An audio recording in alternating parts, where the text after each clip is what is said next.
வணக்கம். செல்வகுமாரின் நீண்டகால வானிலை ஆய்வறிக்கை 2026 மார்ச் 27 வெள்ளிக்கிழமை அதிகாலை நிலவர ஆய்வறிக்கை.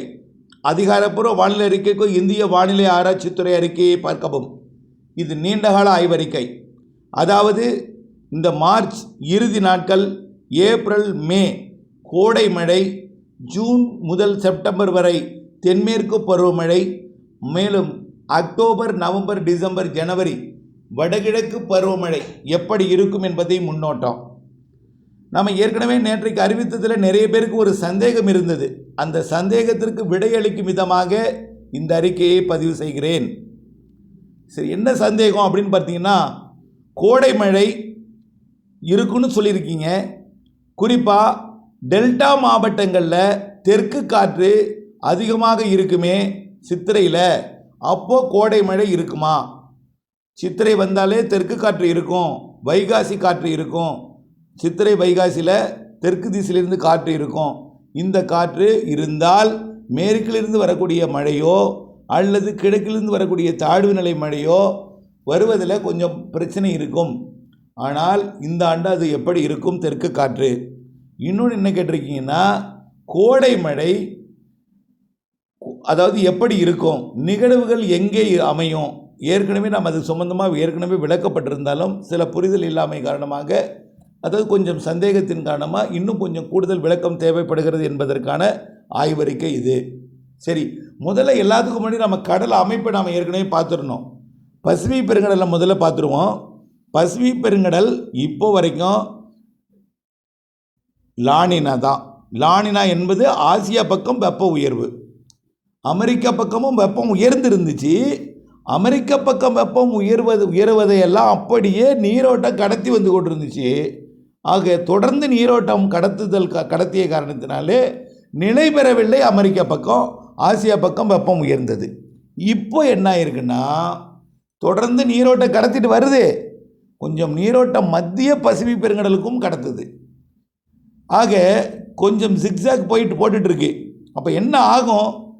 முழுமையான ஒரு வலிமையான ஒரு, அதாவது எல்னினோவுக்கு வாய்ப்பு இல்லை, நடுநிலைக்கு வாய்ப்பு இருக்குது, ஆனால் உறுதி இல்லை. லானினாவுக்கு வாய்ப்பு இருக்குது. கொஞ்சம் லானினாவில் கொஞ்சம் கூடுதல் வெப்பம் உருவாக வாய்ப்பு இருக்குது. அதாவது மத்திய பசிபிக் பெருங்கடல் வரைக்கும் வெப்பம் உருவாக வாய்ப்பு இருக்குது. இதனால் என்ன ஆகும் நேற்றுக்கே சொல்லியிருக்கிறோம். ஆசியாவிற்கு வலிமையான புயல்கள் தென்மேற்கு பருவமழை காலத்தில் இருக்கும். வடகிழக்கு பருவமழை தொடங்குவதற்கு முன்பு செப்டம்பர் அக்டோபரில் வலிமையான புயல்கள் ஆசியாவிற்கு எங்கே? China, Taiwan, Philippines, Vietnam, Cambodia, Laos, Thailand போன்ற பகுதிகளுக்கெல்லாம் கடந்த ஆண்டு போல் இருக்கும். வலுவாக இருக்கும் இந்த வருஷம். ஏன்னா கடந்த ஆண்டை விட வெப்பம் வலுவாக இருக்குது. சரி, இது ஒன்று. அங்கிருந்து நிகழ்வு இங்கே வரும், அதில் எந்த மாற்றமும் இல்லை. ஆனால் தென்சீன கடல் மற்றும் தாய்லாந்து வளைகுடா வெப்பம் குறைவாக இருக்குது.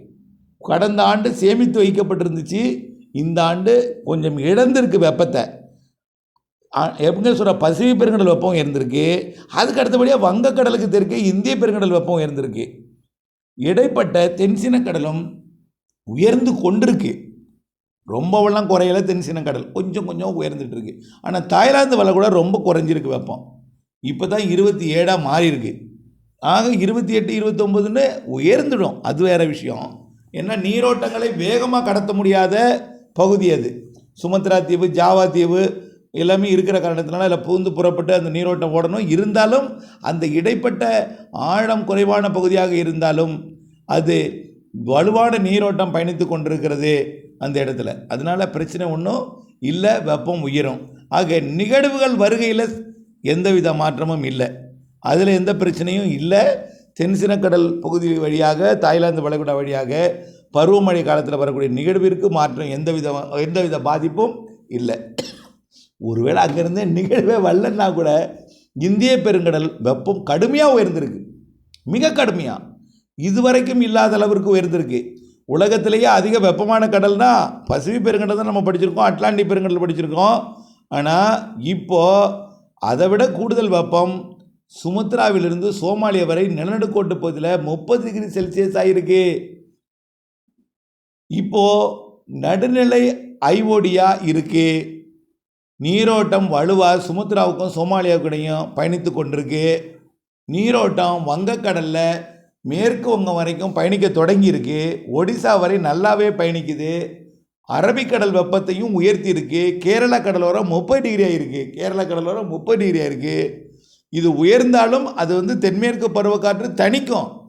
இப்போ இருக்கக்கூடிய நீரோட்டம் தணிக்க கூடுவதற்கு சாதகமாக நீரோட்டம் இருக்கிற காரணத்தினாலே தென்மேற்கு பருவமழை காலத்தில் நீராவியை சுமந்து ஏற்றக்கூடிய காற்றோட அளவு கண்டிப்பாக மாற்றம் இல்லாமல் இருக்கும். குறைவதற்கு வாய்ப்பில்லை. என்னன்னு புரிந்துள்ள சோமாலியாவிற்கும் வடக்கே, அதாவது நிலநடுக்கோட்டு இந்திய பெருங்கடலோட அரபிக்கடலுக்கு தெற்கு பகுதியில் கேரளா, கர்நாடகா, லட்சத்தீவு சுற்றுவட்டார கடற்பகுதி, அப்படியே ஓமன் வளைகுடா வரைக்கும், அதே போல் ஏடன் வளைகுடா வரைக்கும் கூட கடற்பகுதி வெப்பம் உயர்ந்து கொண்டிருக்கு. இதனால் காற்று எந்த அளவுக்கு லாங் பண்ட் போட்டு ஏறினாலும் நீராவியை கொண்டு ஏற்றும் அளவிற்கு நிலநடுக்கோட்டு இந்திய பெருங்கடல், அரபிக்கடல், வங்கக்கடல் எல்லாமே வெப்பத்தை உயர்த்தி இருக்கிற காரணத்தினால நீராவி காற்று கூடுதல் ஏறுவதற்கும் பற்றாக்குறைக்கு வாய்ப்பு இல்லவே இல்லைன்னு தான் சொல்லலாம். அப்படித்தான் சொல்லலாம். ஆகவே கோடையிலையும் நிகழ்வுகள் இருக்கும்னு ஏற்கனவே சொன்னோம். ஏற்கனவே பல நிகழ்வுகள் வந்தது. இது கோடை காலம் என்பதனால வலுவான நிகழ்வு உருவானால் புயல்களாக ஒரு குறிப்பிட்ட பகுதிகளுக்கு போகும். சிறு நிகழ்வாக இருந்தால் அதை உயரழுத்தம் எதிர்த்து கரைத்து வீரியத்தை குறைக்கும் அளவிற்கு இப்பொழுது இருக்கிறது. இருந்தாலும் இந்த வீரியத்தை குறைக்கக்கூடிய அளவு மழையாக மாறும். அதாவது கிழக்கு காற்று என்பது தென்கிழக்கு காற்றாக தெற்கு காற்றாக தமிழ்நாட்டில் ஏறும் பொழுது அது உயரழுத்த காற்று குளிர்வித்து மழை மேகங்களை உண்டு பண்ண மழையை கொடுப்பதற்கு மார்ச் இறுதி நாட்கள் கேரளாவிற்கும், அதுலேயும் மேற்கு தொடர்ச்சி மலையை ஒட்டிய பகுதிகளுக்கும், நீலகிரி, ஈரோடு மேற்கு, கோயம்புத்தூர் வடக்கு போன்ற பகுதிகளுக்கு இந்த மார்ச் இறுதி நாட்களில் இடிமழை பொழிவு கொடுப்பதற்கும் ஒதுக்கி ஆங்காங்கே கொடுப்பதற்கும் வாய்ப்பு இருக்குது. ஏப்ரல் பிறந்ததும் 3ஆம் தேதியிலிருந்து படிப்படியாக தமிழ்நாட்டில் ஆங்காங்கே மழைப்பொழிவை கொடுப்பதற்கு சாதக அமைப்பை ஏற்படுத்தும் இந்த தென்கிழக்கு, கிழக்கு, தெற்கு காற்று மன்னார் வளைகுடாவிலும் ஒரு காற்று சுழற்சி அமைய போகிறது. மன்னார் வளைகுடா, குமரிக்கடல், இலங்கை, அதன் சுற்றுவட்டார தென்மேற்கு வங்கக்கடல் பகுதியில் அமையக்கூடிய காற்று சுழற்சி அரபிக்கடல் காற்றையும் நிலநடுக்கோட்டு இந்திய பெருங்கடல் காற்றையும் கொண்டு தமிழ்நாட்டில் ஏற்றும் பொழுது உயரடுத்த காற்றும் இணைந்து வெப்பச்சலன இடிமழை பொழிவிற்கு சாதகம் ஏற்படுத்த போகிறது. 3ஆம் தேதி தொடங்கி 5ஆம் தேதி தீவிரமடைந்து 12ஆம் தேதி வரை மாலை இரவு இடிமழை பொழிவு தமிழ்நாட்டில் இருக்கும். தென் மாவட்ட உள்பகுதி, மேற்கு தொடர்ச்சி மலை மாவட்டங்கள், மத்திய மாவட்டங்கள், டெல்டா மாவட்டங்கள், கர்நாடக எல்லையோர மாவட்டங்கள் முதல்ல தொடங்கி பிறகு வடகடலோரம் வட உள் பகுதிகளுக்கும் கொடுக்கும் என்பதில் மாற்றமில்லை. இது ஏப்ரல் 12 தேதி வரைக்கும் உள்ள வானிலை. சரி, ஏப்ரல் 12க்கு மேலே எப்படி இருக்கும்? ஒரு 2 நாள் வெயில் கூடும். ஏன்னா இந்த காற்று சுழற்சி விலகணும்னா மறுபடியும் உயரடுத்த இடம் முடிச்சிடும். அவர் 12ஆம் தேதியிலேருந்து ஒரு 18ஆம் தேதி வரைக்கும் கொஞ்சம் வெயில் கூடினாலும் ரொம்ப கூடிராது. காரணம் என்னென்னா சூரியன் குத்துக்கதிர் வரும். அதே நேரத்தில் அரபிக்கடலில் காற்று சுழற்சி உருவாக போகுது. கேரள எல்லையோரத்தில் மழைப்பொழிவு இருந்து கொண்டிருக்கும் என்று தான் தெரிகிறது. ஆக ஏப்ரல் மத்தியில் கேரள எல்லையோரத்திலையும், கேரளாவிலையும், கர்நாடகாவிலையும், வட மாநிலங்கள்லையும், அண்டை மாநிலமாகிய ஆந்திர பிரதேசம், தெலுங்கானா, கர்நாடகாவிலையும் இடிமழை இருந்து கொண்டே இருக்கும் ஏப்ரல் மத்தியில். ஆகையின் காரணமாக மழை இருந்து கொண்டிருக்கும் என்பதனால் பெரிய அளவில் வெப்பம் உயராது. இருந்தாலும் வெப்பம் 104க்குள், 102, 103, 104க்குள் கட்டுக்குள் இருக்கும். அதுவும் ஒரு சில இடங்களில் தான். பெரும்பாலும் கடலோரம் பெரிய அளவில் தாக்கத்தை ஏற்படுத்தாது. உயரழுத்தம் ஆக்கிரமித்து கொண்டே இருக்கும்.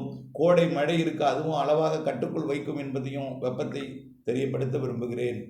ஏப்ரல் இறுதியில் நிகழ்வு இருக்க, வலிமையான நிகழ்வு கண்டிப்பாக வங்கக்கடலில் ஒரு நிகழ்வு ஏப்ரல் இறுதியில் உருவாகும். மே மாதம் அரபிக்கடலில் உருவாகும். வங்கக்கடல்லையும் வாய்ப்பு இருக்குது. வங்கக்கடலில் 2 நிகழ்வுக்கு வாய்ப்பு இருக்கான். கோடையில் ஒரு நிகழ்வு சாதாரண நிகழ்வு நிறைய மழைப்பிடிப்பை கொடுப்பதற்கும், அரபிக்கடலில் கண்டிப்பாக தென்மேற்கு பருவமழை தொடங்கக்கூடிய நாளில் அரபிக்கடல் நிகழ்வு உருவாகி தென்மேற்கு பருவமழையை தொடக்கலாம்னு ஏற்கனவே சொல்லியிருக்கிறோம். தெற்கு காற்று வேகமாக வீசுமா, எப்படி இருக்கும் அப்படின்னு நீங்கள் கேட்டதுக்கு என்ன சொல்கிறேன்னா, வங்கக்கடலில் வெப்பம் வேகமாக தான் உயர்ந்துட்டு இருக்கு. உடனடியாக அரபிக்கடலை விட அரபிக்கடலில் வெப்பம் எப்போதும் குறைவாக இருக்கும். வங்கக்கடலில் தான் வெப்பம் கூடுதலாக இருக்கும். இப்போ அரபிக்கடல் வெப்பம் கூடியிருக்கு, வங்கக்கடல் அதை விட கொஞ்சம் குறைவாக இருக்குது. இருந்தாலும் சூரியன் குத்துக்கதிர் வந்த பிறகுதான் வெப்பம் உயரும். உடனடியாக தெற்கு காற்று இந்த ஆண்டு சித்திரையிலேயே வேகமாக எடுப்பதற்கு வாய்ப்பு தெரியவில்லை. இருந்தாலும் கொஞ்சம் இருக்கும். பெரிய அளவிலே வலிமையான காற்று இருக்காது. வங்கக்கடலில் நிகழ்வு கடலோரம், தமிழ்நாட்டின் கடலோரம் ஏப்ரல் மேயில் மழைப்பொழிவை கொடுப்பதற்கும், அதாவது ஏப்ரல் இறுதியிலையும் மே மாதத்தில் ஒரு சில நாட்களும் வங்கக்கடலோரம் நிகழ்வு மழைப்பொழிவை கொடுப்பதற்கும் சாதகம் இருக்குது. அரபிக்கடலிலும் காற்று சுழற்சி இருந்து கேரளாவிற்கும் கர்நாடகாவிற்கும் மழைப்பொழிவை கொடுக்கும்போது மேற்கு தொடர்ச்சி மலையிலையும் இடிமழைப்பொழிவை கொடுப்பதற்கு எப்படி ஏப்ரல் முதல் வாரத்தில் கொடுக்குதோ அதே போல் ஏப்ரல் இறுதி மே மாதத்திலும் கொடுப்பதற்கு வாய்ப்பு இருக்குது. முன்கூட்டியே தொடங்கும் தென்மேற்கு பருவமழைன்னு சொல்லியிருக்கிறோம். அதாவது மே இறுதி நாளில் உருவாகக்கூடிய அந்த வலுமை அரபிக்கடல் நிகழ்வு கேரள கடற்கரை ஒட்டி வந்தால் அது தென்மேற்கு பருவமழை தொடங்கிறோம். இறுதி நாளில் கொஞ்சம் விலகி போனால் அது அடுத்த நிகழ்வு உடனடியாக ஜூன் முதல் வாரத்தில் தொடங்கி தென்மேற்கு பருவமழையை ஜூன், ஜூலை, ஆகஸ்ட் கடந்த ஆண்டு போலவே தென்மேற்கு பருவமழையை கொடுக்கும் என்பதில் மாற்றம் இல்லை. அதே போல் பருவமழையில் எந்தவித பற்றாக்குறையும் இருக்காது. எந்தவித நம்ம பசிபிக் பெருங்கடலுக்கெல்லாம் போய் பார்க்க தேவையில்லை. வங்கக்கடல் வெப்பம் மிக அதிகமாக இருக்குது. அரபிக்கடல், நிலநடுக்கோட்டு, இந்திய பெருங்கடல், இந்த இருக்கக்கூடிய வெப்பம், இதில் இருக்கக்கூடிய நீரோட்டமே மழைக்கு மிகச்சாதகமாக இருக்கிற காரணத்தினாலே தயவு செய்து எல்னினோ லானினோ குறித்து நம்ம கவலை கொள்ள தேவையில்லை, அதை கருத்தில் கொள்ள தேவையில்லை என்பதையும் தெரியப்படுத்த விரும்புகிறேன். இணைந்தே இருங்கள் அப்டேட்ஸுடன். நிச்சயமாக இந்த ஆண்டும் மழை பொழிவிற்கு சாதகமான லானினா அமைப்பு தான் என்பதையும் தெரியப்படுத்த விரும்புகிறேன். லானினா வேணால் கொஞ்சம் வீக்காக இருக்கலாம், ஆனால் நடுநிலை, அதாவது மத்திய பசிபிக் பெருங்கடல் வரைக்கும் உயர்ற காரணத்தினால வலுவான நிகழ்வுகளுக்கு சாதகம் இருக்கே தவிர பாதிக்கும் மாற்றத்திற்கான வானிலை ஏதும் இல்லை என்பதையும், சாதகமான வானிலை தான் கடல் நீரோட்டமும் கடல் அமைப்பு வெப்பமும் இருக்கிறது என்பதையும் தெரியப்படுத்த விரும்புகிறேன். தொடர்ந்து அப்டேட்ஸோடு இணைந்திருக்க வேண்டும். இயற்கையை கணித்து வழங்குவது கடினம். அதை வழங்குவதை நீங்கள் ஏற்றுக்கொண்டு மாறுதல் அப்டேட் துல்லியம் அறிந்து திட்டமிட்ட பணி செய்து லாபமடைந்த அன்போடு கேட்டுக்கொள்கிறேன். நன்றி.